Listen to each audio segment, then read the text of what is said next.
bomber did not break its silence. The United States Air Force has a new strategic long-range stealth bomber, and it's built in Palmdale. It did not rush to answer with fire. Instead, it glided on, calm and deliberate, as though time itself bent around its wings. In its stillness, it was listening, watching, collecting every secret the battlefield tried to hide. Now, significantly, these bombers are the only aircraft that can carry so-called bunker buster bombs. Beneath it, the deserts of Yemen lay restless, where men prepared for war, without knowing they were already revealed. Targeting the Ras Isa oil port in Hodea. Missiles streaked upward in blind defiance, their trails fading into nothing. The shadow above never flinched. It remained unseen, untouchable, carrying within its dark frame a quiet promise. When it finally chose to strike, everything below would change. The first encounter. The men on the ground felt something was wrong before they even saw it. The radar screens flickered, then steadied again, showing nothing clear. Yet in their instincts, they knew something was near. Orders were shouted, and within moments, missiles were launched into the sky. Trails of smoke twisted upward, chasing shadows that weren't there. Targeting the Ras Isa oil port in Hodea. The explosions echoed across the desert, shaking the sand and filling the air with dust. But the sky remained empty. The men looked up, waiting for wreckage to fall, for proof that their weapons had struck. Nothing came. The silence was heavier than the sound. Now, days after launching its deadliest attack on Yemen, above them, far beyond their reach, the spirit moved on. It did not fight. It did not reveal itself. The only sign of its presence was the unease it left behind, the kind of fear that grows when the enemy is unseen. The first exchange was over, though only one side had truly played the game. Eyes in the shadows. While the fighters on the ground searched the horizon, the machine above was already at work. Hidden inside its dark body were sensors more powerful than any eye. They did not need daylight. They did not need to be seen. Quietly, they scanned the earth below, reading every signal and every movement with perfect clarity. Each radar pulse from the rebels betrayed them. Each hidden launcher gave away its place in the dirt. Lines of communication that had taken years to build were traced in minutes. The spirit gathered it all without hesitation, storing every detail like pieces of a puzzle. What was once invisible to the enemy now stood exposed in sharp light. The bomber carried no rush, no panic. It knew that war was not only about speed, but about knowledge. And in those high skies, knowledge was falling into its hands. From above, the battlefield no longer looked like confusion. It was a clear map, marked with weak points and hidden centers of power. Without firing a single shot, the spirit had already broken through the enemy's walls. The Houthis below had no idea they had been stripped bare. Diego Garcia, the island fortress. Far away, in the heart of the Indian Ocean, stood an island that few would ever see. Diego Garcia was more than land surrounded by water. Is a speck of an island in the Indian Ocean that few associate. It was a fortress, carved into secrecy, designed to carry the weight of American power across half the world. From the B-2's systems, streams of encrypted data traveled silently through satellites until they reached this island. In underground rooms filled with screens and glowing lights, officers watched the battlefield unfold in real time. Every radar site, every launcher, every hidden command room the spirit uncovered now appeared before them, as if the desert itself had been peeled open. Diego Garcia was built for moments like this. Its long runways welcomed giants, the B-2, the B-52, the tankers that kept them alive in the sky. Its fuel reserves were vast, its stockpiles of weapons endless, its position unshakable. Surrounded by miles of open sea, it was nearly untouchable, a base that no surprise strike could silence. On this night, the island did more than receive information. It became the mind that guided the shadow above Yemen, and from within its hidden walls, decisions were forming that would soon set the desert aflame. A decision without delay.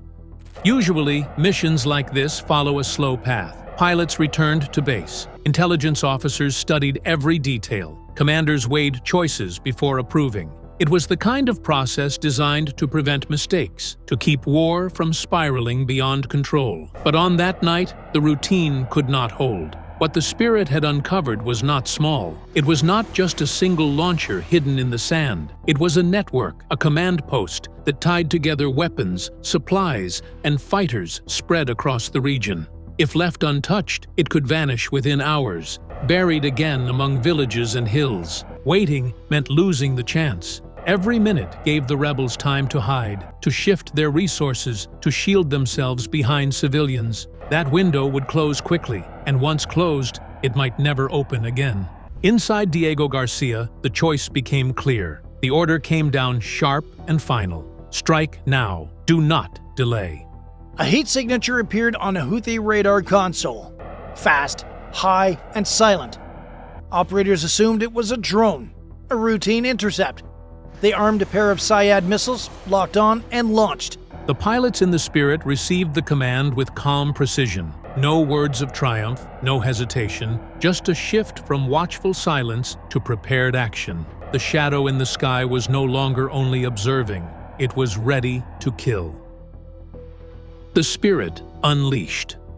High above the desert, the B-2 changed its purpose. For hours, it had remained a ghost, silent and unseen. Now, with a single signal, it became a predator. Inside the cockpit, the two pilots moved with steady hands. Their training was clear, their focus absolute. No excitement, no rush, just the cold rhythm of duty. Screens lit up with coordinates, targets locked in place. Bomb bay doors slid open, exposing the hidden weight the Spirit carried within. One by one, precision bombs dropped into the sky. They fell without sound, guided by unseen signals, correcting themselves even as they sliced through the air. The first explosions ripped apart a missile launcher, leaving only fire and dust. Seconds later, heavier weapons struck deeper targets, smashing reinforced bunkers and tearing through command tunnels buried in the earth. Below, chaos erupted. Leaders vanished in an instant. Communications fell silent. Fighters on the ground had no warning, no chance to respond. In less than 15 minutes, a carefully built network collapsed into rubble and smoke. Above it all, the Spirit drifted on,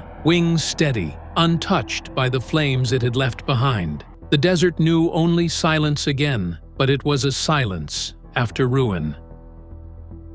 The second wave. The B-2 had struck first, but the battle was far from over. From the waters of the Red Sea, another storm was already rising. Hidden deep in the dark, U.S. Navy destroyers waited with their launch tubes primed.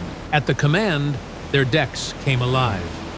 Tomahawk cruise missiles lifted into the night, their engines glowing faintly before vanishing into low flight.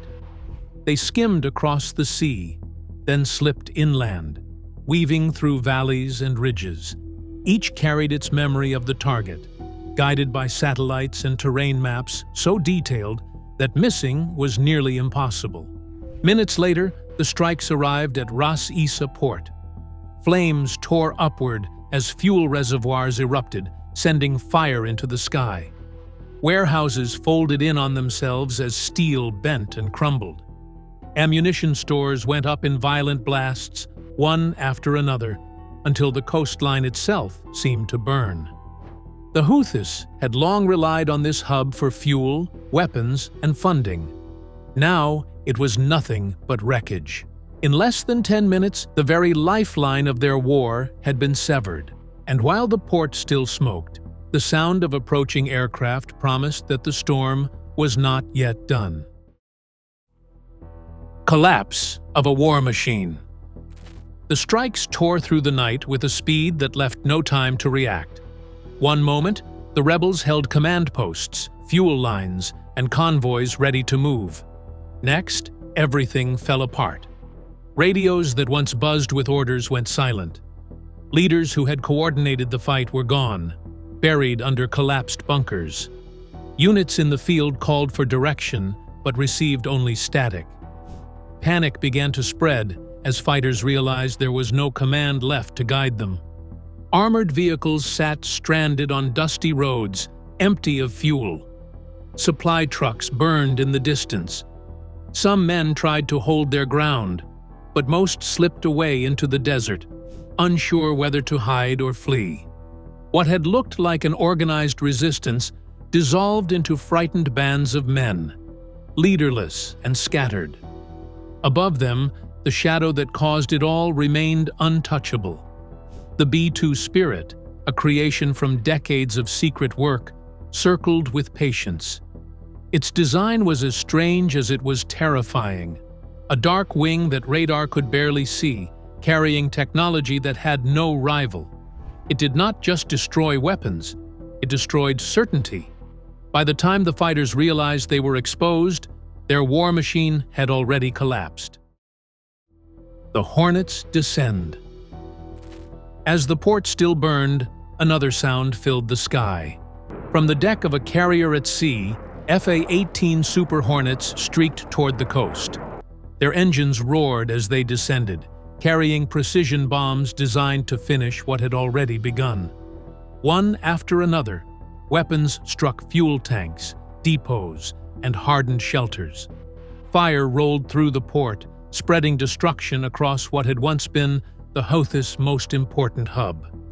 The fighters on the ground could only watch. Every place they trusted had been reduced to ash. The strikes did not linger, but their message was clear.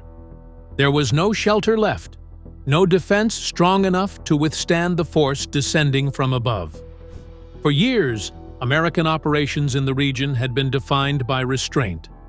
Careful decisions, deliberate timing, waiting before striking. That night, the pattern broke. The order came fast, the attacks were immediate, and the scale of devastation left no doubt. The rules had shifted. From now on, a single act of defiance would bring overwhelming consequences. The shock did not stay in Yemen. Across the seas, oil markets shook. Tankers halted, prices rose, and supply chains faltered. What began as a silent shadow in the sky turned into a storm that touched every corner of the world. When the last echoes faded, the desert lay scarred and silent once more. The command posts were gone. The fuel lines were gone. The voices that once directed a war had been buried beneath rubble and fire. High above, the Spirit drifted back into the night sky. It left no trace, no trail, only the memory of what it had done. For those below, the silence was more terrifying than the strikes themselves. They had faced an enemy they could not see, and by the time they realized it, everything had already changed.